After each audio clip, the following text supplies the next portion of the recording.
And Rob. Here for our workshop number 2. Yeah, and we're from the Mozartists. That's right. From the Mozartists. Yep. Exactly.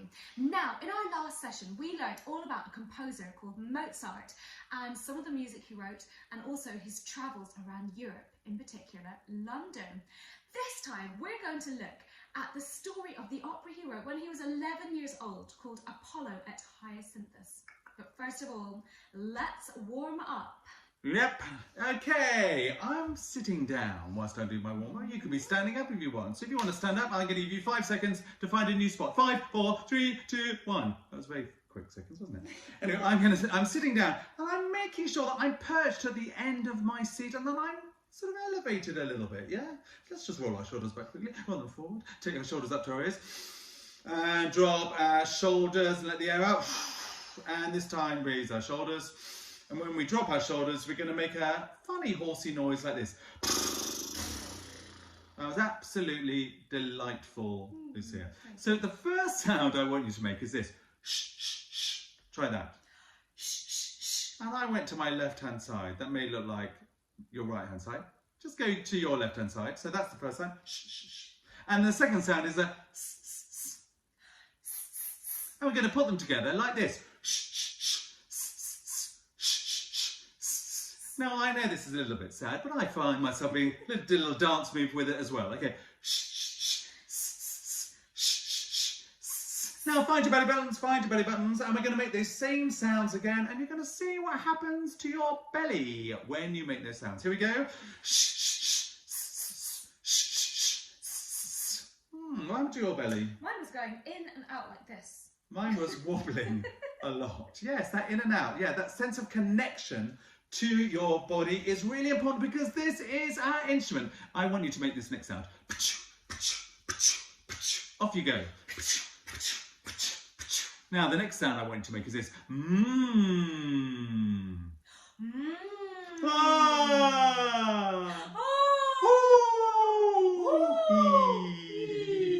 Put them together. Ah. Oh, I don't know if I can remember it. Sometimes we need a little bit of help and guidance, don't we? Can't always remember everything, can we? And just shake our hands. Could you shake your hands and legs at the same time? Oh my goodness me, that's very good for my core, isn't it? And we'll be hands and stop. Brilliant. We're warmed up. So we're going to sing a song, and this is a song which is a really sort of pretty song, and the words are quite straightforward. They're just Bella Mama. Say that for me. Bella Mama. Bella Mama. Bella Mama. Ah, si. And it's a sort of Italian. Bella Mama is beautiful mama, isn't it? Bella Mama. Bella Mama. Bella Mama, beautiful mama. So there's a sort of warmth to it. There's a sort of a sense of, warmth and sort of kindness about this song, isn't it? So it's kind of a reassuring song. And it goes like this. I'm going to sing the whole thing through. Bella Mama, yeah. Bella Mama, yeah. Bella Mama, Bella Mama, Bella Mama, Bella Mama, Bella Mama, Bella Mama, yeah. Beautiful, Rob. Beautiful. Thank you very much. Some of my finest work there. So, do you know, so I'm putting actions with it. So I find actions help. They give me a bit of guidance and make me sort of feel connected to my body, and also just often helps me with words. With that, not necessarily so much. But actually, did you see how I was sort of marking out the shape of the music? When it came down, I was using my hands to help us. Okay, should we try it together? So I'll do the first phrase, and you're going to, Lucia's going to repeat it, and you're going to sing with Lucia. Bella Mama, yeah. Bella Mama, yeah. Bella Mama, yeah. Bella Mama, yeah.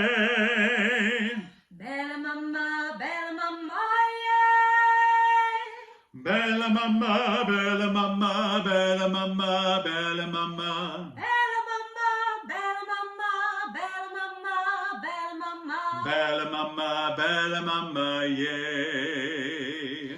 Bella Mama, yeah. Let's put it all together. Let's all sing in unison as one unit. Here we go. 1, 2, 3, 4. Bella Mama, yeah. Bella Mama, yeah. Bella Mama, Bella Mama,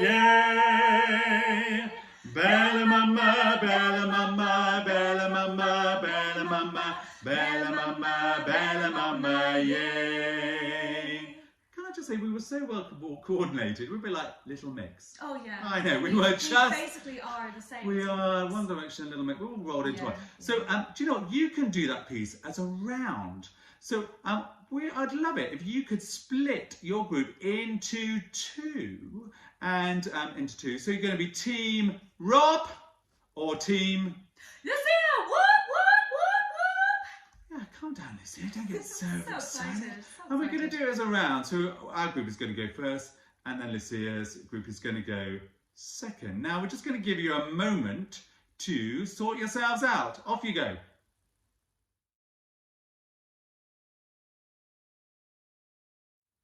Yeah, and we are back. Okay, so I'm going to go first, and then Lucia. Okay, and you're going to join us. Enjoy, okay? And if you want to put your shoulders into it, oh yeah, get a bit of a groove going on. That's really pretty, isn't it? Here we go. 1, 2, 3, 4. Bella mama, yeah. Bella mama, yeah. Bella mama, yeah. Bella mama, bella mama, bella mama, bella mama, bella mama, bella mama, yeah. And again. Bella mama, yeah. Bella mama, yeah. Bella mama, bella mama, bella mama, bella mama, bella mama, bella mama, yeah. Give yourself a little round of applause. So you can do that in groups of 4 if you're feeling really adventurous. Something to try out by yourselves. Absolutely. Right. Before we look at the story of Apollo at Hyacinthus, we want you to see how much of our last session you can remember. So you're going to pause this video and I want you to have a little discussion with your friends about what you can remember. For example, can you remember how Mozart travelled 250 years ago with his dad? Where did he go?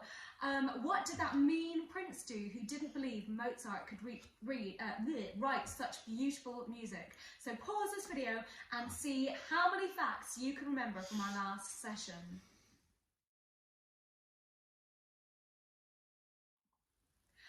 Okay, I hope you remembered lots of amazing facts from our last session.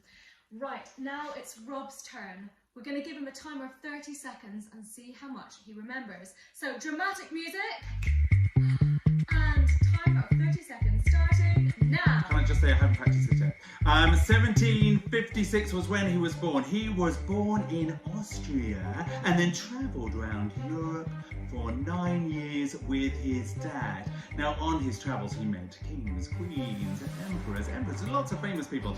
He also encountered some nasty people. Like there was a prince who prince who made him write a piece by himself without any help. And he also went to the Sistine Chapel. And I've got to Time's up. What do we think? Did you do all right? I give you a B+. I think. Do you know, I started all right. Can I just say, I hadn't practiced that at all. No, you hadn't. I hadn't practiced that. I thought I started out quite well, and then I kind of lost my way, but that's fine, isn't it? Yeah, you did this thing where I think it was like almost like you were stalling. You were like, he met kings and queens. Yeah, slow motion. Talk slowly.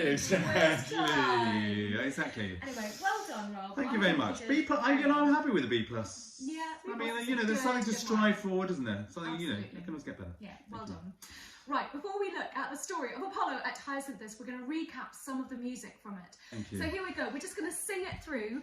Join in, because later on, when we watch the story of it, we want you to join in on that as well. Come today and celebrate.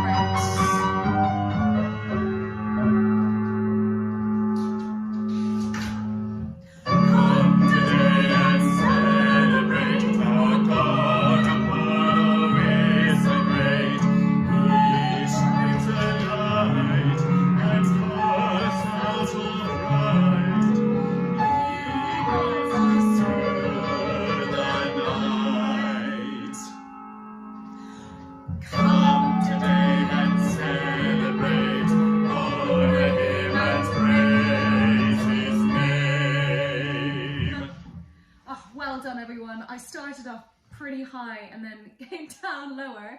You just showed your range, didn't you? You showed your range. And actually, some people may be able to do it up there, couldn't Yeah, they? they can. So you can always rewind that and have another little practice because you're going to hear it again in a second. But for now, Rob, I think it's time for a costume change. Oh, yes. See you in a second, everyone. See you later. This is nice. Now, I mean, I'm loving this. I'm loving this getup, but why am I in a bed sheet? You're not in a bed sheet, you fur-brained banana. Obviously, this is a toga. Actually, it's not a toga. It's actually called a himation. It's an ancient Greek get-up, as you say. Because in ancient Greece, of course, they wore things like this. But actually, although it was very hot there and they had to wear bed sheets, it wasn't a toga, it was a himation. Okay, everyone meet Matt. Hi, Matt. Hi, Matt. Thanks for joining us. That's me. Very good, very good. So Matt is actually a singer as well. Should we talk a little bit about our voices? Yeah, let's do it. Yeah, okay. So I'm a soprano, which means I sing up high. No, I'm a baritone and I sing a little bit low and I go, ha, ha, ha, ha. And I'm a tenor. Oh, I'm sorry to cut you off. Just A little upset about I'm a tenor and I sing quite high sometimes. Oh gosh, thanks for that, Matt. I can tell you It's were annoying, isn't it? dying to sing us a song. What are you going to sing? Well, I thought I'd sing a Neapolitan song, which is very popular with tenors. We love showing off, don't we? So that means a song from Italy, and it's called O Sole Mio. Oh, I know that one on the piano. See, Bear oh, with, do bear you? with, I bear with. cannot wait. It's basically my sunshine. Love it. Take it away, Lucia. Mana tu sole, più bello in me, o sole mio, sta in fronte a te. No sole mio, sta in fronte a te.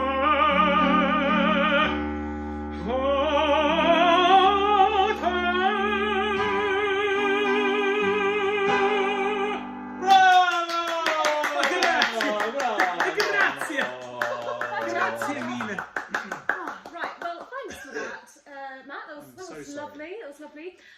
Anyway, we were just talking about this opera that Mozart wrote when he was 11 years old, Apollo at Hyacinthus. I love that story. One of my favourites. It's a good one, isn't it? Yeah. And we were going to explain to these guys here the story, weren't we? We were. Yeah, so join us now, everyone. Let's find out the story of Apollo at Hyacinthus.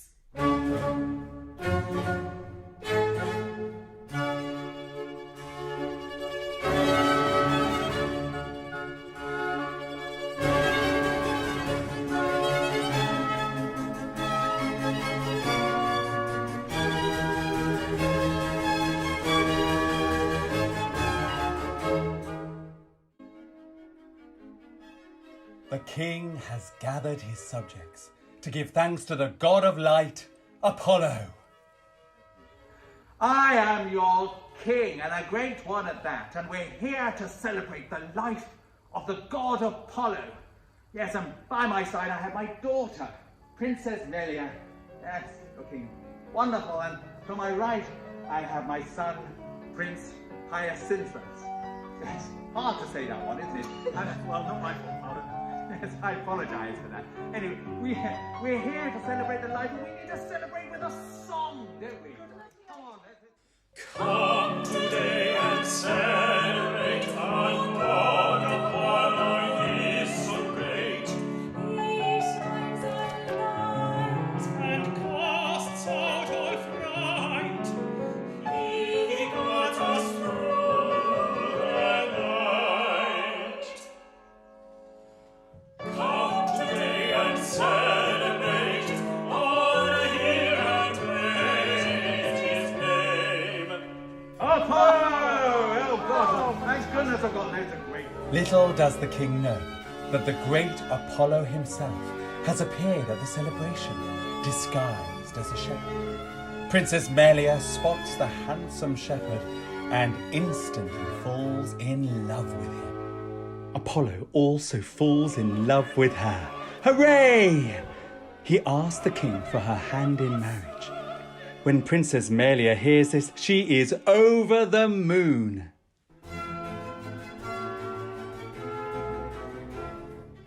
Hi, I am Zephyrus, Prince Hyacinthus' best mate. Walk with me. I'm totally in love with his sister, Princess Melia. She is super intelligent and gorgeous too, if you know what I mean. Unfortunately, she's fallen in love with this shepherd guy. Who even is he? Luckily, I've got a cunning plan.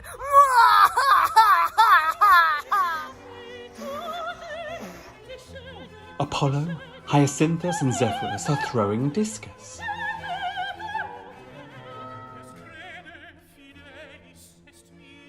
Suddenly, Zephyrus launches himself at Hyacinthus and kills him. Zephyrus kills Hyacinthus with the discus.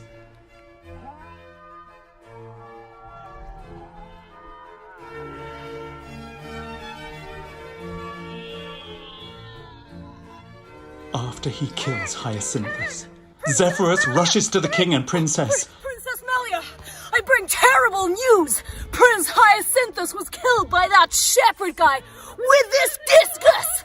Princess Melia, I want you to know, I'll always be here for you. The king sits by his son and realizes he is still alive. Hyacinthus' breath grows shallow. He utters his dying words. Was Zephyrus! Oh, Father! My dear Hyacinthus! I banished that awful shepherd. He's gone from our kingdom forever. Oh, darling daughter! It wasn't the shepherd boy after all. What? It was Zephyrus! No! Luckily, the shepherd returns and reveals his true identity, Apollo, the sun god. He uses his powers to turn Hyacinthus' dead body into a bank of flowers that will live forever. Now all this confusion has passed. Apollo forgives Melia for banishing him. They get married and live happily ever after.